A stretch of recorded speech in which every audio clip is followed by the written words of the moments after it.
Hello everyone, welcome back. It's me, I'm Surya Madhusudana. So today I'm gonna explain to you about another method in teaching English. It's audio-lingual method.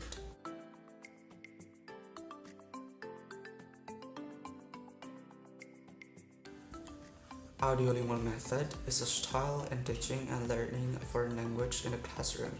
This method focuses on oral skills like speaking and listening skills. So the students are expected to be able to master practically than theoretically.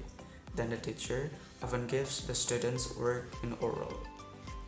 What the teacher do the most in the classroom is drilling their students, because in audio-lingual method doesn't focus on vocabulary and grammar teaching, but they are given indirectly through the dialogue that the teacher gives.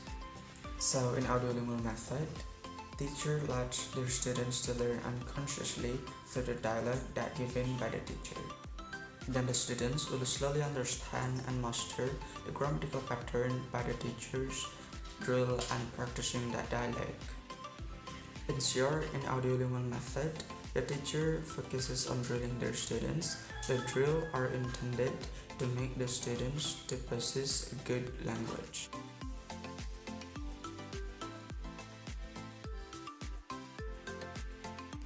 Well, there are 5 basic principles in audio-lingual method. Number 1, the new material is presented in a dialogue form.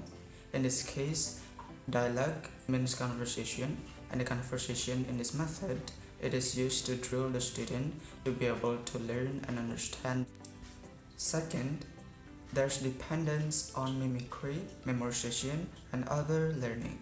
In this case, it means that mimicry drills the students to produce a good sound, and on the other hand, memorization gives the student like illustration to make a good sentence or process. Third, structure patterns are taught using repetitive drills. It's because drill can break in the student indirectly, it seems like giving more chance to them to learn and practice the target language. Fourth, there's a little or no grammatical explanation. So in this method, grammatical is taught by inductive analogy rather than by deductive explanation. So the students, they will be able to learn and create a sentence after giving a several example in the learning process.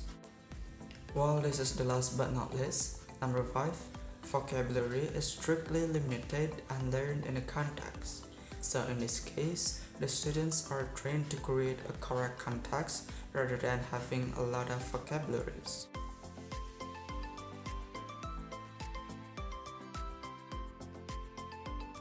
So right now I'm gonna tell you how to use the audio-lingual method if you want to use for teaching and learning in a classroom. Well, there are 4 steps if you want to use the audio-lingual method for learning and teaching in the classroom. Number 1 is repetition. In this step, the student repeat the utterance that they hear from their teacher as good and quick as possible, and explain that to the student repeat an utterance that they hear as soon as they heard.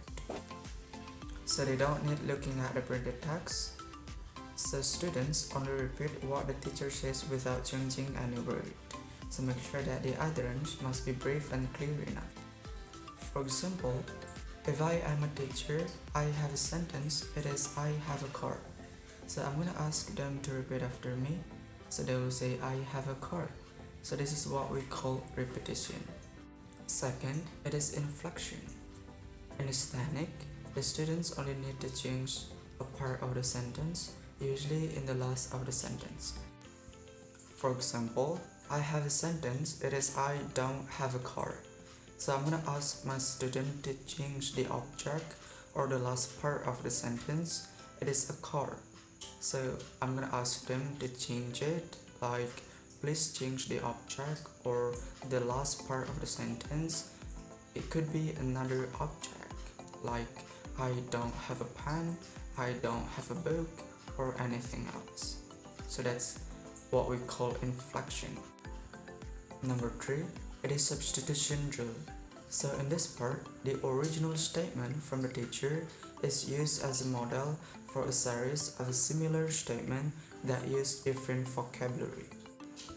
For example, if I am a teacher, I'm gonna say a line, usually from dialogue. So I'm gonna say a word or a sentence, and that's called a cue. So I'm gonna ask them to repeat the line that I've given, and then next, substituting the cue into the line on its proper place. Well, the original statement, it is I have a candy. So after that, I'm gonna give them the cue, it's a pencil. And then next, change the vocabulary of the original statement with the cue that I've given.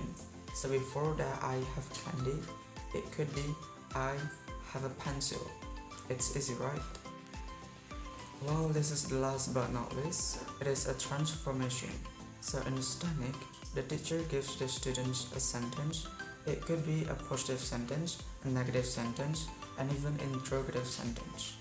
For example, I have a positive sentence. It's I go to school every day. So I'm gonna ask them to change into the negative one. I don't go to school every day. It could be like that. So yes, in this case, it's about changing the grammatical pattern.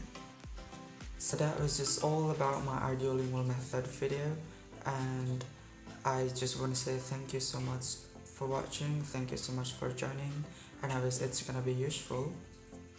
Yeah, I wish. But yes, thank you.